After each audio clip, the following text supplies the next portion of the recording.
Thank you for if you're watching our videos. We'd love to hear from you or come study with us. Doesn't matter how much knowledge you have or don't have.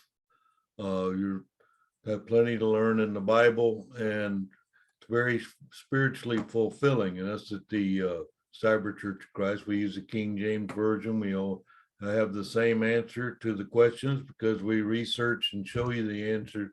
We don't make up answers. We look up things in the Bible. All right, and we normally have a topic. If you're looking at our YouTube channel, we have over 100 lessons stored out there. So we encourage you to find one or many and get with us and see if you can learn even more. Now, today's topic is Babylon. It was one of the members, Cyber Church of Christ. It was one of the topics they were interested in. And what is this Babylon? I hear Babylon even in today's vernacular. So I thought, hey, yeah, that's a good thing we'll check out. So this says here is what? I'm going to ask the question, what does Babylon mean in the Bible and what does it mean in the world? Because if we found frequently, Bible definition of something could differ from the world's definition of something. All right, so we looked up Babylon in the Bible here. What we've got is the statistics of Babylon. In the Bible, it appears 299 times, just the word Babylon. I ain't even counting, it counts Babylonia, or if it was plural. But anyway, 299 times and 265 verses. So man, that Babylon shows up a lot in the Bible. Well, then when I look here, it says, oh, you have to have 254 verses in the Old Testament. But you only have 11 verses in the New Testament to have anything to do with Babylon. All right, so I found that interesting. Yeah, we're going to look at least 6 of those out of the New Testament. But first of all, let's do it. And normally we go straight to the Bible stuff. Today we got a little bit of a history lesson because we're asking also about the world. So we're asking, hey, what Bible in the world can you tell me? And is there any discrepancies? All right, so first thing I looked at was this Google definition. We look up Google, what is Babylon? If I just Googled it. And so you can read it here. Although the name Babylon is derived from the Akkadian word babilu, meaning gate of God, that's lowercase g, gate of God. It is an evident counterfeit of God's eternal city. Oh, okay. So it's like setting up a fake eternal city, if you want to call it the New Jerusalem or heaven or whatever you call it. But hey, they say, hey, here's the gate into that. We found out that the gate is actually the church. That's the gate you walk through. You walk through a thing called the truth, the church, where you have the high priest and you have a mediator between it. So that's pretty interesting there. That Babylon, and basically they stole that idea, that which is what false doctrine does. It'll have a lot of truth in it, and then just enough untruth to fool you. Okay. So now it says here, gate of God is an evident counterfeit of God's eternal city. The opposition to the rule of God by world powers or the exile of God's people from the land of blessing is conveyed properly through the metaphor Babylon. So what's going on? So sometimes Babylon, just the word Babylon, is a metaphor for a meaning of something. Well, in this case, it's meaning of opposition. And it's opposing who? It's opposing God. So that's the thing. So we already see that, well, there's a negative come. So Babylon's a negative thing. At least that's what it says so far. Then we want to look in the Webster's dictionary, just for curiosity, what is Babylon in there? And it says, hey, it's an ancient city in Mesopotamia, and it's the capital of Babylonia. So, oh, okay. So the town is Babylon, and like the state, it'd be like Babylonia. Okay, in the second millennium BC. What is that? Oh, 2,000 years before Christ. Okay. So, well, we already had a whole bunch of false doctrine and all going through the Old Testament before there was a Jesus ever got there. Yeah. As long as Satan's here on planet Earth, you've got false doctrine. Well, all we're required to do is to recognize it. How do I know something's false? Well, I have to look at the real thing to find out. All right, so in the dictionary, it says it's an ancient city. And the city was on the banks, I got it was, is there underlined, of the Euphrates, and was noted for its luxury, its fortifications, and particularly for the hanging gardens of Babylon. What this thing says here, hanging garden. Okay, well, if they're the bad guys and Babylon has a negative connotation, why would you have hanging gardens? Why are you letting them have plants and flowers and things that look pretty if they're the bad guys? Well, we learned that in one of our other lessons. I let it rain on the just and the unjust. So just because there's hanging gardens there, does that mean they're followers of our Father and the truth? No. Does it prove that the Father blesses them even though they don't recognize him? Yes.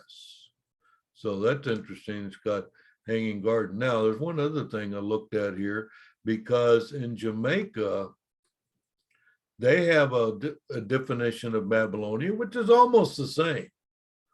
It's almost the same, but except it's more like an up-to-date deal. But if you were to listen to like reggae music or something, you occasionally hear this Babylon in there, and it has to do with, well, in the old days and like hippie days in the late 60s, early 70s, you'd call it the man. And it had to do with the establishment. The man drafted me to Vietnam, that type of thing. Well, that's the way Jamaica looks at something that is what? It's a Rastafarian belief system that animates some forms of reggae. And then Babylon refers to the corrupted capitalist colonial world that righteous believers are always trying to escape. So it's basically just like the others. It goes against the norms or goes against what's true, or the bad guy, or the reason why everything's bad is because Babylon. All right. So that was some world, that's what we did here was world definitions. What does the world say Babylon is? Now, I want to look at the real deal.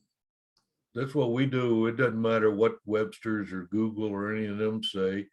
We look at the Bible and say, okay, what does the Bible say? All right, so looked up Babylon. And this says here, the founding of Babylon is what I'm calling this section here. The first mention of Babylon traces the descendants of Noah and his three sons in Genesis chapter 10.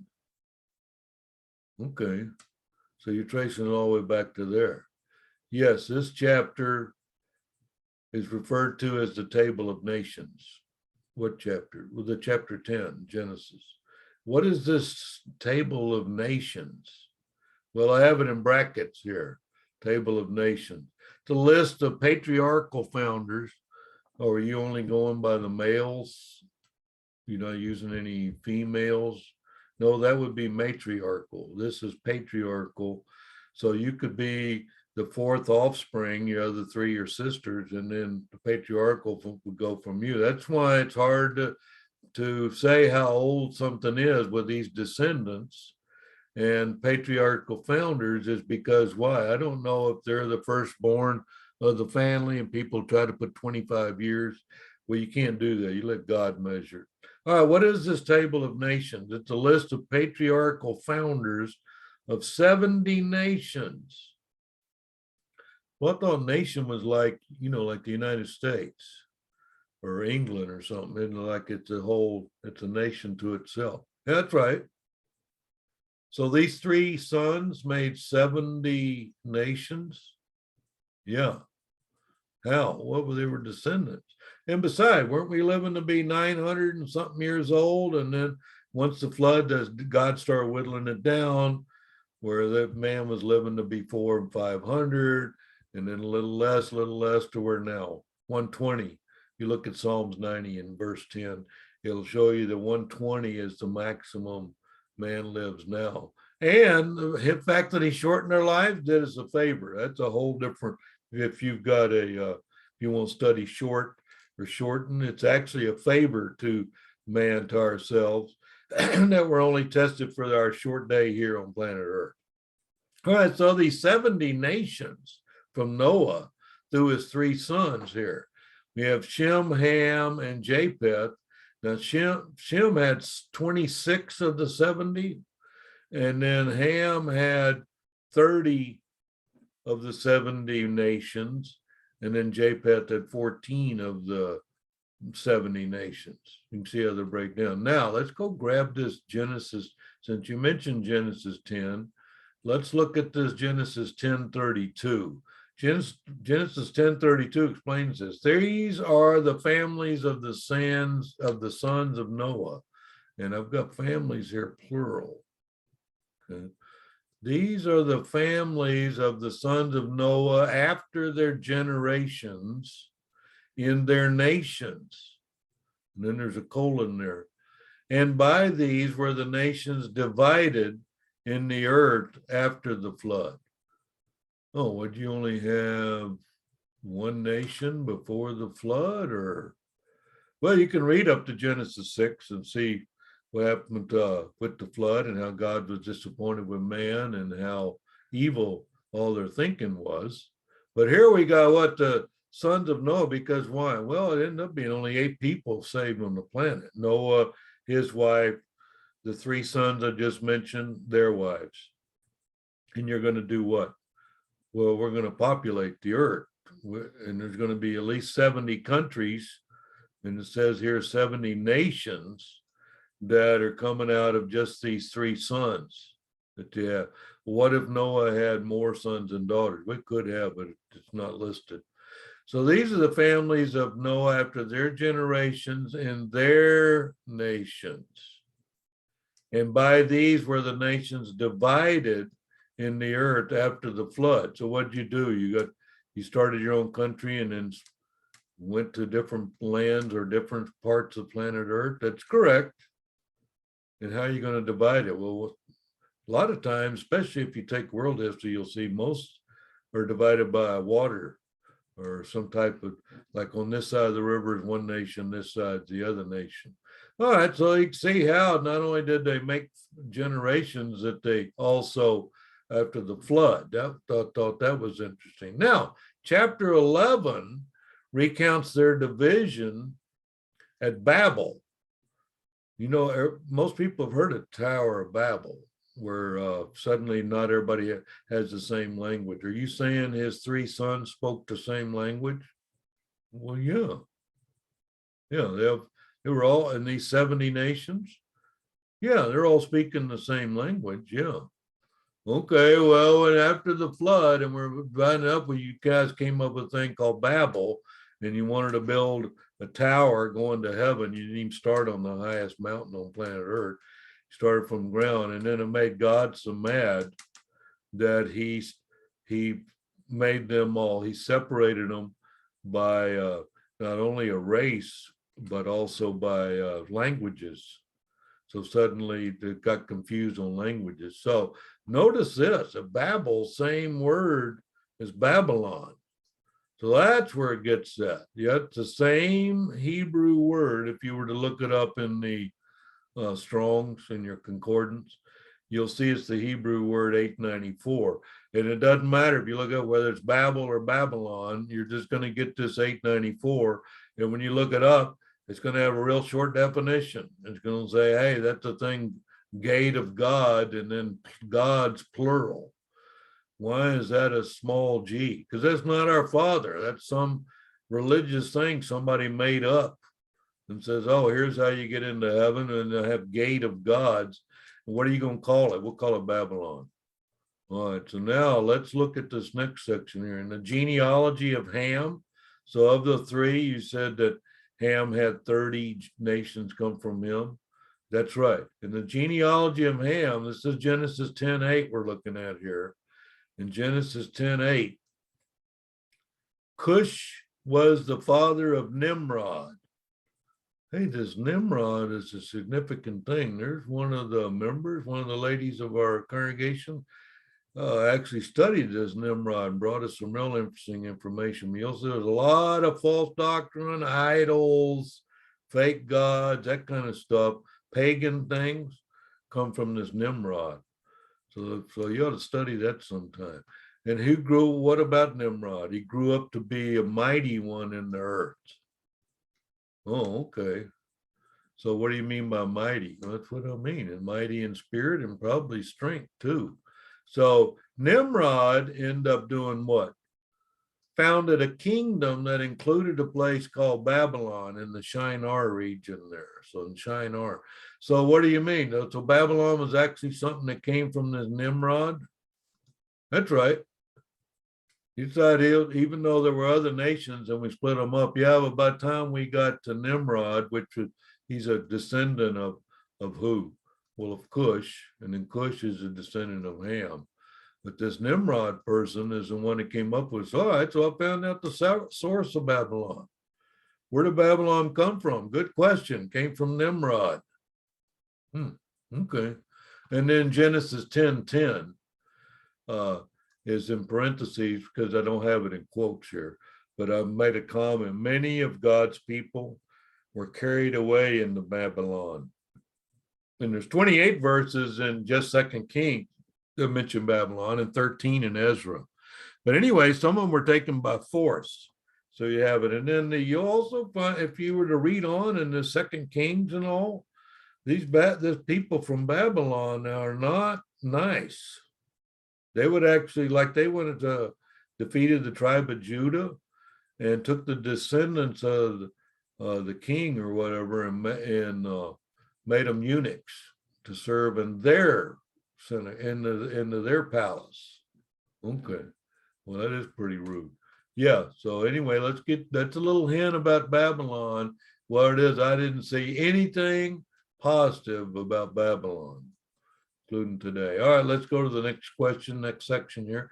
You mentioned up here that there were 11 New Testament verses. Yeah, so let's look at some of those. What does the New Testament teach about Babylon? If you've already told me this up here in Genesis about Babylon, then tell me what the New Testament teaches about Babylon. What is the significance of that? Well, the answer is false doctrine and worshiping idols. Oh, well, in the Old Testament, it was false doctrine and worshiping idols. Yeah, still is. All right, well, that's good. So it exists now? Yeah, it exists now. We're going to find that out. We're going to read some more scriptures and see Babylon's still an active thing. Well, I looked on the globe. I didn't see anything that said Babylon. There was a Babylon in the Old Testament, 200 miles or so south of Baghdad. So that's if you were to look on, on the globe, it would be south of Baghdad. But what does the New Testament say? That's what I want to hear. All right, let's start off with Matthew 1. Now, Matthew 1 is basically does what? That's like what Luke 1 does, and that is set up the lineage that Jesus was born into. And say, well, this generation, he begat, all the way down to where Jesus is born. All right, well, let's look at Matthew 1:17. We don't have red letter yet because he's not born yet. So all the generations from from Abraham to David are 14 generations.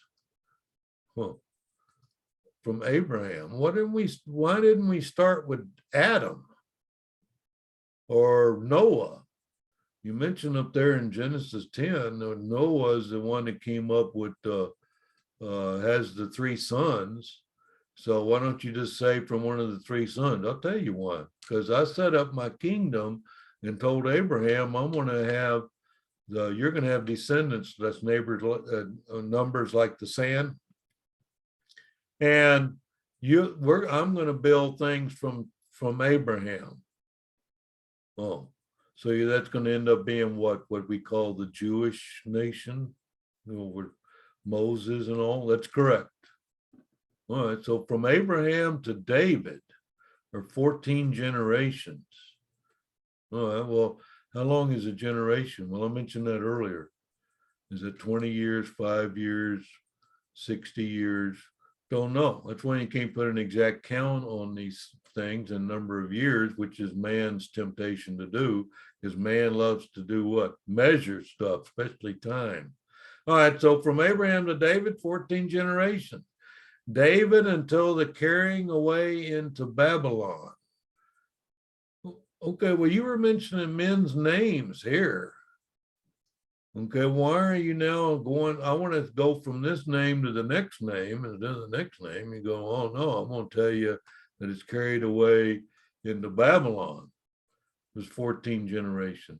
Well, what got carried away?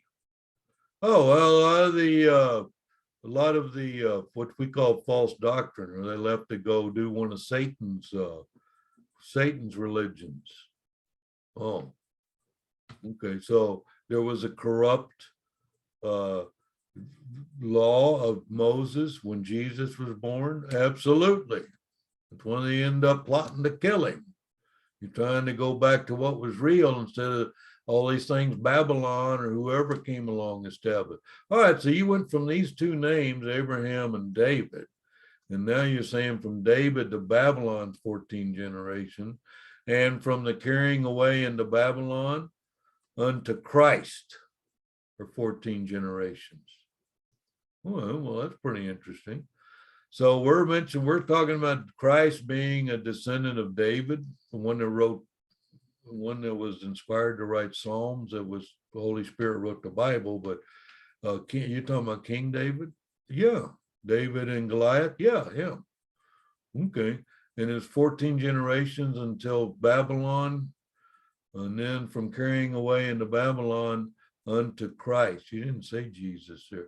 Unto Christ are 14 generations. All right, so here, this tells me right here, hey, Christ is in the lineage of David and is in the lineage of Abraham. Oh, well, that's interesting. And you mentioned Babylon out of this lineage of Christ. I found that pretty interesting. All right, now let's look at Acts 7:43. Acts 7:43, yay. Usually that gets somebody's attention. Hey, like we in today's vernacular would say, hey, like we're trying to get their attention because we want to get on to them about something. That's what this yay is here. Yeah, you took up the tabernacle of Moloch. You want to know what someone builds something that's anti-law, anti-Levitical law. They have some kind of their own religion. Yeah, they got their own building and their own religion. Hey, well, I've seen that today.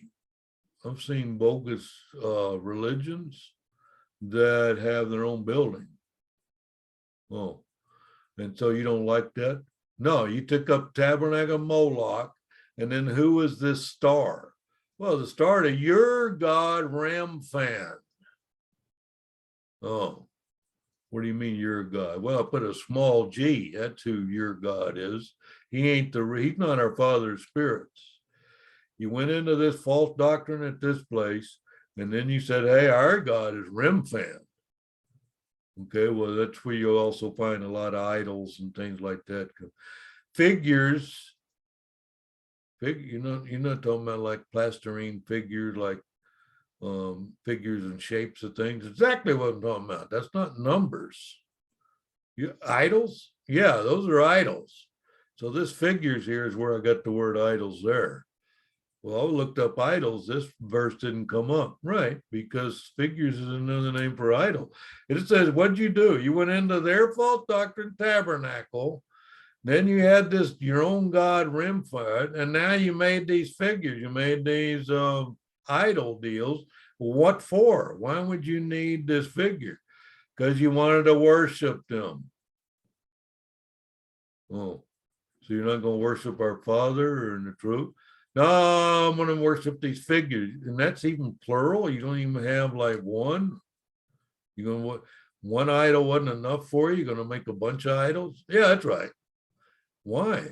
Well, we're going to worship them. We're going to worship these idols. Huh. And then there's a colon there. And I will carry you away beyond Babylon. Oh, so you're even worse? That's right. So you guys, what you did is you came up with your own religion. You got your own building, your own religion. You got your own God, and you have a name for him. And then you go, well, since we have a name for our own God, what we're going to do is make a bunch of idols. And you're going to do what? We're going to worship them. Look at this one bird. Look at all the information in there. And then Babylon's mentioned. Now, most of the verses that have to do with these 11 verses that are in the New Testament, most of them are in Revelation. And so the rest of our verses, today's lesson, are going to be out of Revelation. And that's where Babylon, we'll find out the fate of Babylon here. All right, well, I got a question. What is the fate, or what was? If Babylon doesn't exist, when did they go away? Well, the answer is what? It's committing spiritual fornication until disappearing at Judgment Day. Okay, are we talking about Babylon? Yeah.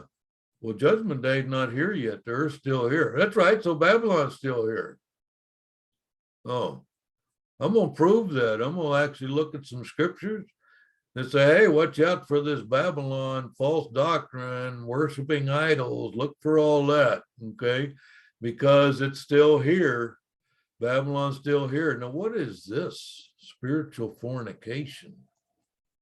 I thought fornication was like a physical, carnal thing between two human beings or something. Oh, yeah, you hear that is that. And sometimes it does refer to that. But you know what this is? This is cheating on God, on the doctrine, on the truth. And he uses the word fornication, or he uses the word adultery. And they're doing what? Well, that's why I put the word spiritual in there, so that we can define the difference between spiritual fornication and carnal fornication. But they both have to do with cheating. You know, they both have to do with not following what's supposed to happen. Now, you're saying that the fate of Babylon is what now? They're going to be committing spiritual fornication until disappearing at Judgment Day. All right, we need to prove that. All right, we will.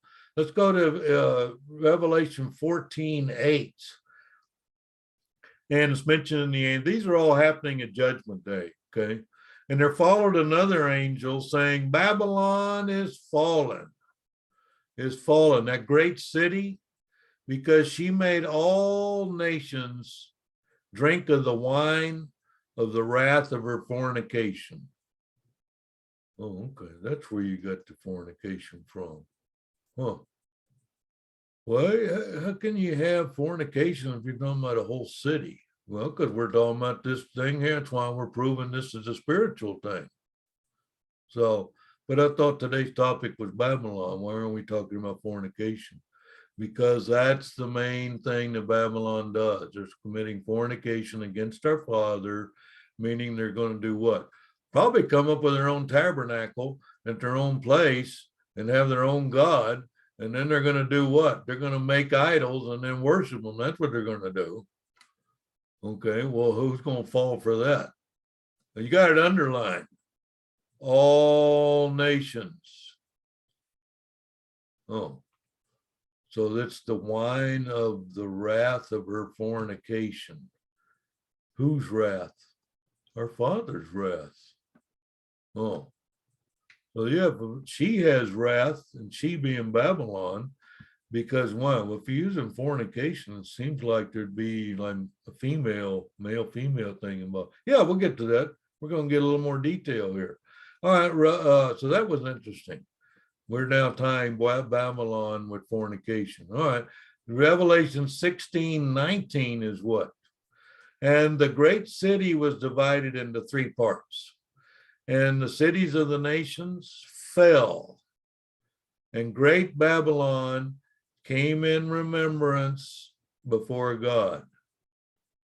Oh, I don't know who said it was great. Well, man, and in size and in prominence and all. Yeah, Babylon.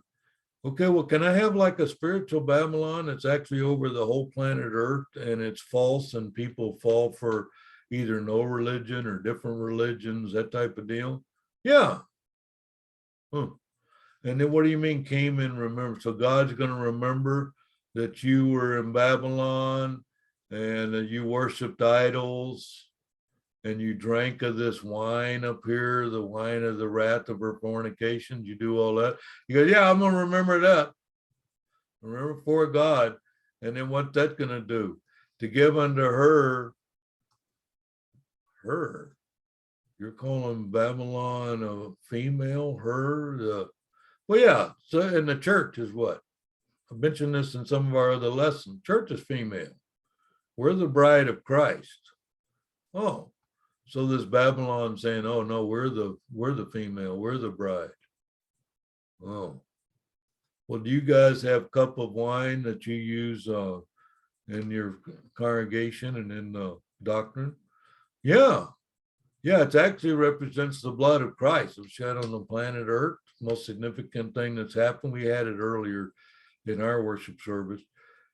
The person prayed for the fruit of the vine and it represented the blood that Christ poured on the planet. And guess what? I get forgiveness of sin for that. And then I'm going to get entrance into heaven because my name's in the book of life. So you look all that up. So here's this cup of wine. So God's going to remember and he's going to do what? Give cup of wine, fierceness of his wrath. And this H could have been a capital. Fierceness of his wrath. Well, it's bad enough to have the wrath of God. Now you're going to do this fierceness thing. Yeah, so not only am I upset, I'm very upset. Why? Well, you committed fornication against the truth. Oh, well, fornication is like cheating on what you're not supposed to cheat on. That's right. And in this case, it's spiritual fornication. Well, I wanted to start off with that. Hey, we're talking about spiritual fornication here. All right, now let's look at here. We're going to look at Revelation 17. Let's look at these 4 verses. Now, it doesn't mention Babylon till the 5th verse here, but it has a good prerequisite with these others, so I'll put these in here. But let's look at Revelation 17, starting with verse 2. We're going to go to verse 5. All right, Revelation 17:2, with whom the kings of the earth have committed, well, that's past tense, fornication, and the inhabitants of the earth have been made drunk with the wine of her fornication. So if I'm looking in Revelation 16 and 17, yeah, you'll find out that there's a great harlot, she serves wine, and the Father's talking about, hey, that's committing fornication. Well, who's going to do that? Well, inhabitants of the earth. Not only are they drinking from this wine here, they're getting drunk off of it. Oh, so not only did I kind of experiment with it, I'm actually head over heels into it. I'm actually completely ensconced in the thing. That's right. You're drunk with a wine or fornicate, you're like there's really no help for you. You're went under a false doctrine. You're looking at idols. You're in Babylon. Oh, and you're in Babylon. You know what you're doing? You're getting drunk. On what? On the wine of her fornication. Okay. Verse 3, Revelation 17:3. So he carried me away in the spirit into the wilderness. And this is the author. What happens? The Holy Spirit's going to write the book of Revelation, and they move the physical John in his old age to say, hey, why don't you write the scroll here? And then this he. If I said, hey, he carried me, then if you're a student of mine, I would ask you to make the nouns of these pronouns. All right, into the wilderness, and I saw a woman sit upon a scarlet-colored beast full of names of blasphemy, having 7 heads and 10 horns. I've had people coming to me and go, look, I'm not interested in the Bible, getting in the kingdom and all things you teach. Hey, but I'd like for you to show me some stuff from Revelation. Oh, so you think that's entertaining and more like your science fiction deal or whatever? Yeah, I like that, 7 horns and all the deal. There's lots of all magic kind of stuff happens in Revelation. And I go, well, no, actually you need a foundation before you even start studying Revelation, but I can answer your question. All right. So what is this? Saw a woman sit on a scarlet colored beast. Names of blasphemy. It's why you can claim you were religious and a man of God and you're not. Yeah. Huh. And 7 heads and 10 horns. So we'll look at that when you want. But it'll have to do, there's also 7 churches mentioned in Revelation 1. So you'll see it's real company. You need a Bible teacher. We're going to study Revelation. Revelation 17:4. And the woman was arrayed in purple and scarlet color, and decked with gold, precious stones. All right, well, I can tell since that religion is rich, and you got a show of rich. Man, I can marry you guys are dressed in purple. And then you got all this gold and precious stones. Oh. So what are you kind of rich? Oh yeah, we got religion, we're rich, we got all kinds of money, got a fancy building. Huh. Okay. What kind of building were you referring to? Oh, probably this deal here, this tabernacle. You talking about that? Yeah, okay. So you come with your own building, you got your own religion, you got your own God, and then God says, oh, well, you're living in Babylon. Oh, and you know what you're doing in Babylon? You're committing fornication, what's happening. Spiritual fornication. I mean, there's no physical lady there. Oh, that's right. But you are cheating on the Father, and he doesn't like it. Well, nobody likes the fornication against them. All right. The city was divided in 3 parts. We did that. And they're going to get the fierceness of his wrath. Now I'm down here saying, hey, you guys have committed fornication and drank and got drunk. And now what I got is these names that I have, and it's come into my attention. You mean remembrance? It's come into remembrance. All right, verse 4, Revelation 17:4. And the woman was arrayed in purple and scarlet color and decked with gold and precious stone. Well, that's appealing. Yeah. I looked at you other guys, you didn't even have a building. You told me you were meeting in cyberspace or something. Where's this decked with gold and precious? We don't do decked with gold. We're decked with truth. Oh, we use truth and faith, things like that, and studying truth. You guys are the ones that like the gold and the precious stones. Oh, and then having a golden cup in her hand. Oh, you going to take up a collection of some sort? We'll collect the gold. Okay, well, I asked one guy, when in your place there that you go on Sunday, you guys do communion? Oh, we do communion, every now and then. Oh, you pass the plate? Oh yeah, we pass the plate every time we meet in the building. Oh, so collecting the money more important than having the communion. All right, I got that. Well, I don't like how you said it. Well, no, you're not supposed to like how I said it. All right, so this says here, golden cup. So if I read this whole verse, woman was arrayed in purple and scarlet color, decked with gold and precious stones and pearls, not pearls of wisdom, physical pearls, having a golden cup in her hand full of abominations and filthiness of her fornication. Oh, but she had all this gold and precious, right? She got gold, precious stone, pearls, and got this golden cup. That looks impressive, doesn't it? Yeah.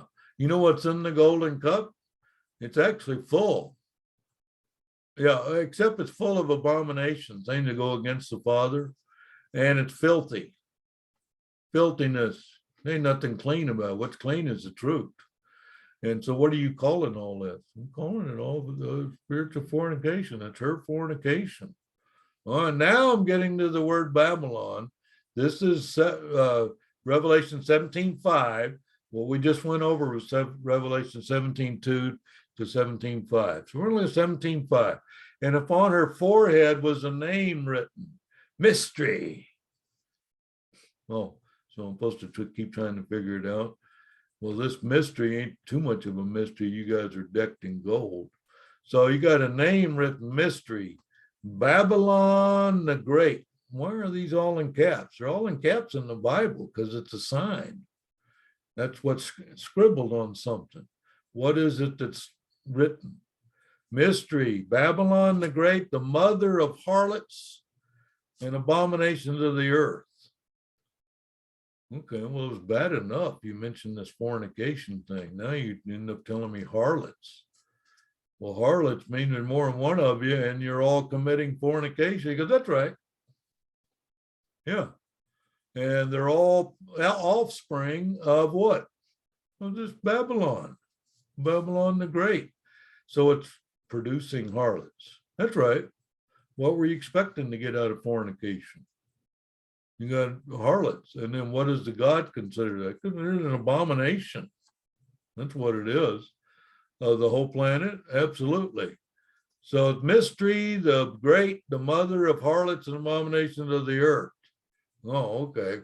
Well, they didn't write that. Somebody else wrote that on there. They're not going to tell themselves they're mother of harlot. No, they're going to keep committing fornication. And they're going to do what? Well, they're going to go to their bogus tabernacle with their bogus religion, right? They got a bogus tabernacle, and then they have your God. You gave him a name. Our Father didn't even have a name. And then you made a bunch of idols. And then you're going to do what? You're going to worship them. Oh, I keep going back to that Acts 7 to look at that. Because he's telling you right there the violations, right? So now you got a big sign on your forehead there. So she is what now? The mother of harlots and abominations of the earth. So you can see not only is Babylon a bad thing, it's actually an abomination. It's actually disgusting to our Father. He's given us the truth, and what you did, you went over and you got enticed by what? Well, I like this gold and precious stones thing. And when I went over and studied with you guys, there was no gold and precious stone. Y'all were talking about truth and stuff from my spirit. This stuff I can see here with my eyes. You mean like pride of life, lust of the eyes type thing? Yeah. Huh. Okay. But it was full of abomination. I didn't know it was abomination. I just liked the gold. All right. Well, we're going to finish today with Revelation 18:21. This tells us the fate. You asked the question, what happens to Babylon? Is it still in existence? To find out, still in existence. Now get to Revelation 18:21. And a mighty angel took up a stone like a great millstone and cast it into the sea, saying, thus with violence shall that great city Babylon be thrown down and shall be found no more at all. Okay, so you're not getting rid of Babylon until the judgment? That's right. And it's going to be thrown down. How is it going to be thrown down? Well, I'm going to cast it. It says here, it's casted. Oh, we have to have power to cast spirits. So you're going to cast a whole city? Well, yeah, the inhabitants of that city, yeah. What are they doing? Well, they're committing fornication, making idols, doing things against God. And you're going to, that still exists? That's right. No matter what year, no matter when you're hearing this lesson today, Babylon exists. And you can see it. You might want to go ahead and look for people that are, religious people that are arrayed in some type of religious garment. And then they got a real nice building and they got gold and precious stones. You might want to look for that. This says here, what's going to happen at the end? It's not going to be found at all. Well, so the Father is going to cast it into the sea. Well, actually, no, he said that a mighty angel. Oh, an angel that has power. That's right. And if you study angels with us, which I encourage you to do, you'll find out angels, what they do, they're ministering spirits. They work for the Father. They get dispatched. They come on planet Earth. And then they have a lot to do at the judgment day. And here's one of them. So you'll find that interesting. Anyway, someone asked about Babylon. And that was today's lesson. I hope you learned something. We had a little history lesson there, what man called Babylon, and then we looked at what the Bible says and how disgusting it is as far as the truth goes. Anyway, I encourage you to look up these references that we have printed off here and study. And we like study in a group. You get a hold of it, we'll study at any time. We don't have to be a set time saying, hey, I have such and such day at such and such time. I got a Bible question. We'd love to hear from you. So we're the Cyber Church of Christ. For you to find out. Thank you if you're watching do a like and subscribe if you want to our channel. But you'll just be on there with all of our other lessons.